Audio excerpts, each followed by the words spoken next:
My favorite place. Is it? I want to start with this. So I see a lot of stories, and most of the time I think there's credibility. I don't think the media just makes stuff up. Sometimes in the political media, I think people have agendas, but generally in the sports media, there's no reason to be wrong on something. You wouldn't risk your career on being wrong on something. But I do think people get fed information that's sometimes erroneous or misguided. And I got nothing against Mary Kay Cabot. She's great. I've talked about her before on the show for Cleveland. But I don't buy this story for a second. J.J. Watt seriously considering the Browns as one of his options. I don't buy it for a second. There's a lot of information getting fed out there, and I'll tell you why. So there's 7, 8 teams that have been mentioned. I'll just mention them to you. Green Bay, Kansas City, Cleveland, Buffalo, Colts, Pittsburgh, Tennessee. They're all, have their pluses and minuses. The two obvious places to go would be Green Bay and Kansas City, not just because of Aaron Rodgers and Mahomes, but these are organizations that win consistently all the time, W's, and compete for playoffs. The second thing to remember with J.J. Watt, he's not going to take a huge salary. So he may have a contract structured where he makes a lot of money based on sacks. He may have some nice bonuses. Well, which teams in the NFL lead more than any other teams in the NFL? Kansas City and Green Bay. Meaning J.J. Watt in the second half is on a defense that is pass rushing an opponent that's trailing. So this makes sense for J.J. Watt. If I was J.J. Watt's agent, you want to play for the Packers, you want to play for the Chiefs. Because nobody's going to, he's an older player, he's been banged up, he's not going to get a huge salary. He could have huge bonus opportunities based on sacks and production. So you want to play for a team that is often in the lead, and you can pin your ears back and go get sacks and hits and hurries and fumbles and all that stuff. But here's why I don't buy Cleveland. Listen. It's funny about the NFL, but for the last 30 years, what I'm about to say has happened every time. But every year I suggest this, people freak out.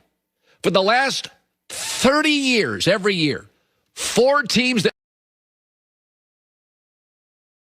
made the playoffs don't. And that means 4 new teams do. I know I'm going to suggest this. Cleveland's not going to make the playoffs. By the way, pom-pom waivers,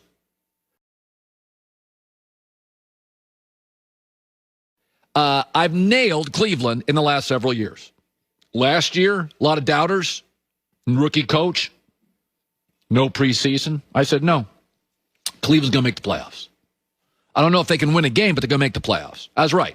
Year before, oh, my God, Freddie Kitchens. I said, grease fire, won't work, mess.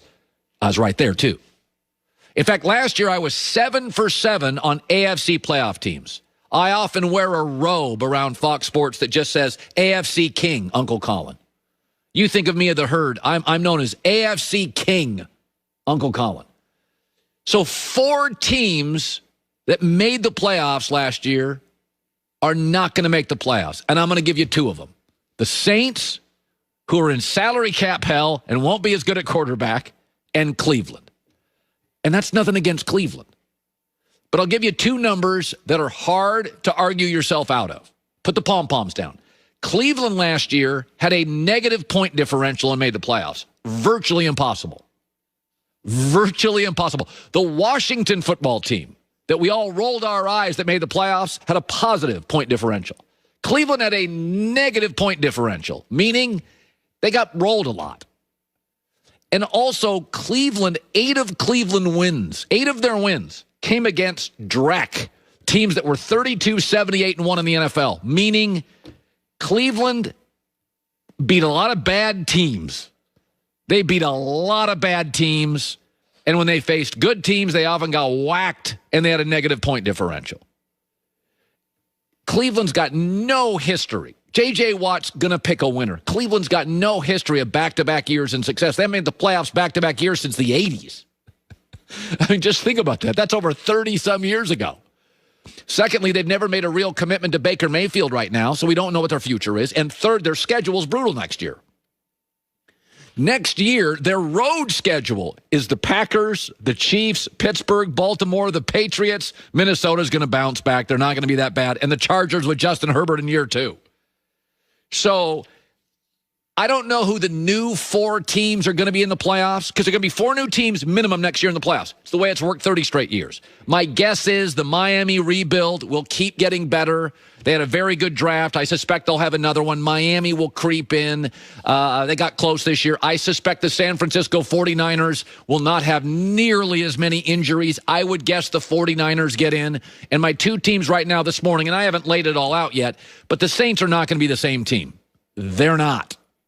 Okay, they got cap issues. They got to let guys go. They don't have Drew Brees' leadership. And Cleveland.